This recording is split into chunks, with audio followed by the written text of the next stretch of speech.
Hi, Tracy Baker here for Baker Gets Cooking. Today we are going to make the best sour cream sugar cookies ever.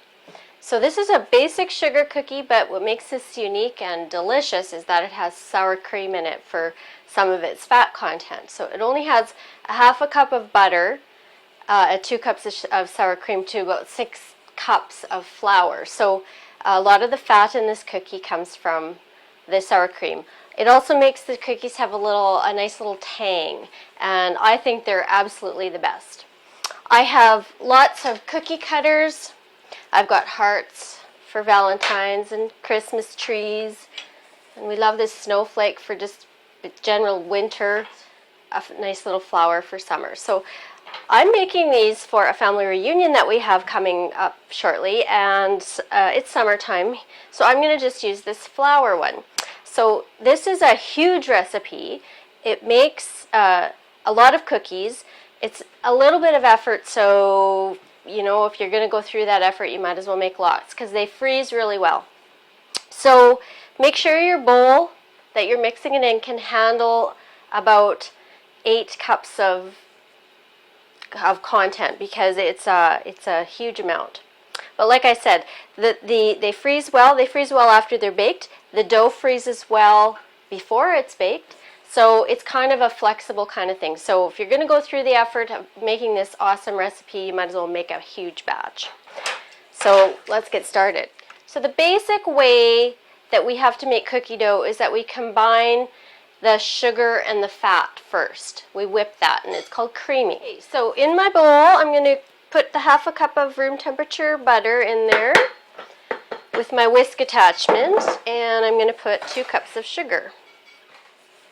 And let's mix that together until it's combined and lighter in color. Okay, so next, now that our sugar and our butter is combined, we're going to add the sour cream and the eggs. So I need 2 cups of sour cream, and this is 14% milk fat. You can use the reduced milk fat if you want. I know that there's women that have tried it with yogurt, just plain yogurt, and that's worked okay. So, you know, if 14% fat isn't up your alley, you can reduce it if you want. But I like the full fat flavor. It does maybe kind of have a different mouthfeel if you use a reduced fat, but they're still delicious. Okay, so that's 2 cups of sour cream. And then I'm going to add 2 eggs. And these eggs have been sitting out, so they're not really cold. If they're really, really cold, what happens is that the butter congeals and it won't hurt the end product, but it kind of doesn't combine as nicely. Okay, 2 eggs and a little bit of vanilla. Like 2 teaspoons of vanilla. I'm just going to use my cap as a measure. This is really good vanilla. This is from this is the one I like. It's from Costco, so it's Kirkland brand. It's real vanilla. Don't buy artificial vanilla. Spend the money on good vanilla. It makes a huge difference in your end product. And I have a little bit of lemon juice. Now, lemon juice is just going to kind of add another tang to the taste of the cookie. It's also going to make it more tender. So I'm going to put that in there, and I'm going to whisk that together. Okay, now I'm going to add the dry ingredients. So we'll add a little bit of salt, just like a quarter teaspoon. You'll find many recipes, sweet recipes, that have salt, and the salt brightens the flavor. It makes them taste better. It doesn't add a salty component. It just kind of heightens the sweet component. I have a couple of tablespoons of baking powder and a couple of teaspoons of baking soda, so that'll go right in there. And then I have the flour. So this has 6 cups of flour in it. Okay, now I'm going to mix this slowly. After you add the flour, you can't beat your batter too much, whether it's pancakes or muffins or cakes. Once the flour is added, you need to be gentle with it, because if you mix it too aggressively, you end up developing the gluten in the flour, and the gluten kind of forms into long strands, and it kind of makes it elastic. So if you're making bread, you want that to happen, but you don't want that to happen if you're making cookies or cakes, because you want a nice tender crumb. So I'm just going to mix it on low.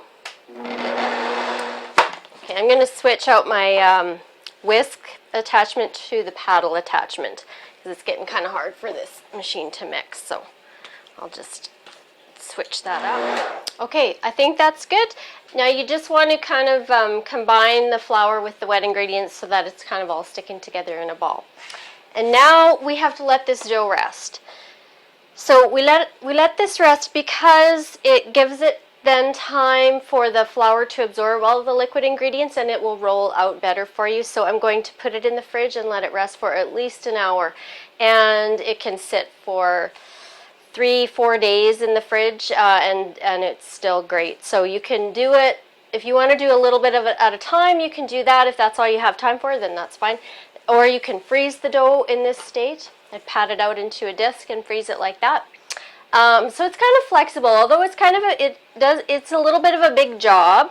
It's flexible, so you can kind of fit it into your life. So I'm going to dump this onto my board and pat it into a circle and wrap it in saran wrap or cling film, whatever, and put it in the fridge. And then I'm going to go do my grocery shopping and visit with my mom.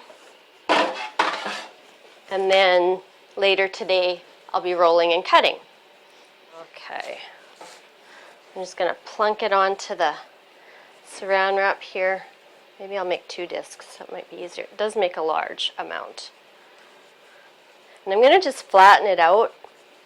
Don't put it in a ball. Put it in the shape of a disc, because that way some of your rolling out is then already done for you. Okay, so just roll it up like so. Into the fridge for at least an hour. And we'll be back when it's time to roll out the cookies.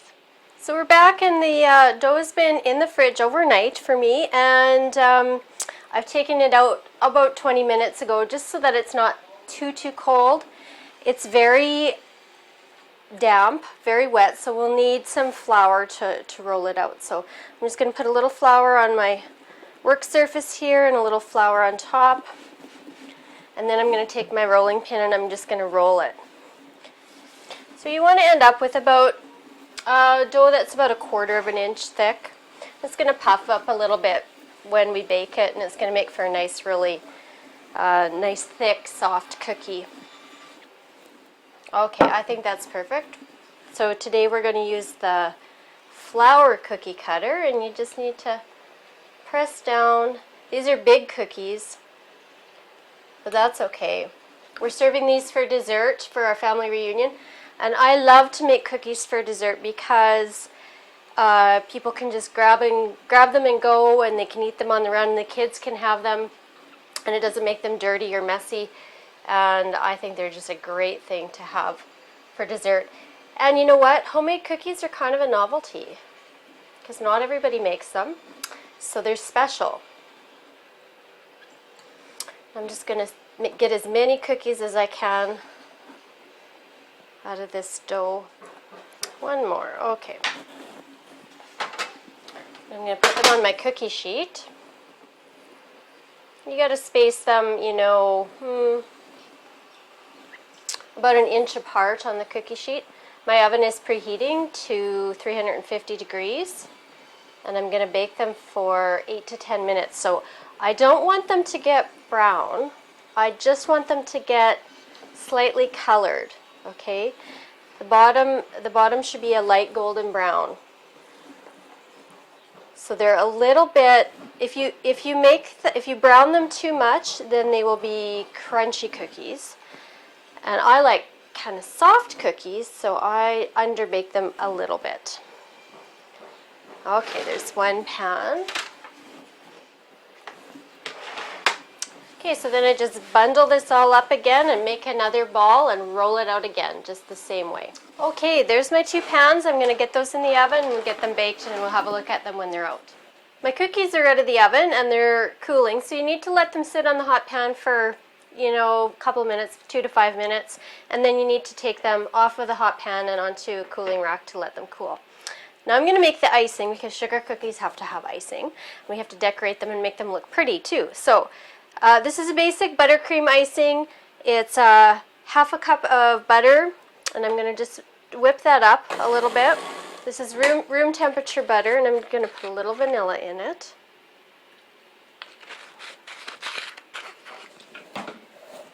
And then I'm going to put 2 cups of powdered icing sugar.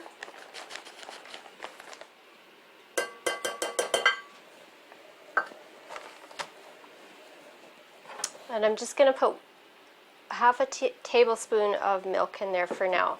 We might need to add more milk depending on the consistency, so go ahead and mix that up. Do it on low or you're going to get some icing sugar in your face. I'm just going to add another tablespoon and a half of milk. A little bit more milk. So you just keep adding the milk until you have like a spreadable type icing. I'm just going to speed this up a little bit. Get all the butter lumps out of it. Okay, so that's good. Now, so I have white icing, or kind of like an off-white icing right now. But I want purple icing, so I'm going to add some food coloring to this. Now my favorite kind of food coloring are the gel types of food coloring. This is a Wilton brand. I believe I got it at Michael's.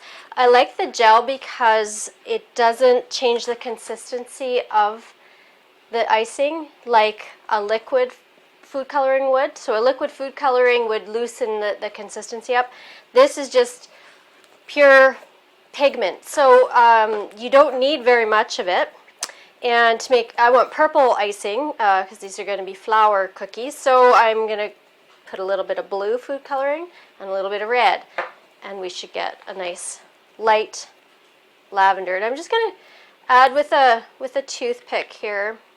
You don't need very much. Okay, so there's my blue. And now I'm going to add some red. So I want a nice kind of pale lavender color. Okay, now let's whip that up and see what kind of color I get. Okay, that looks like a nice purple, light purple lavender color. And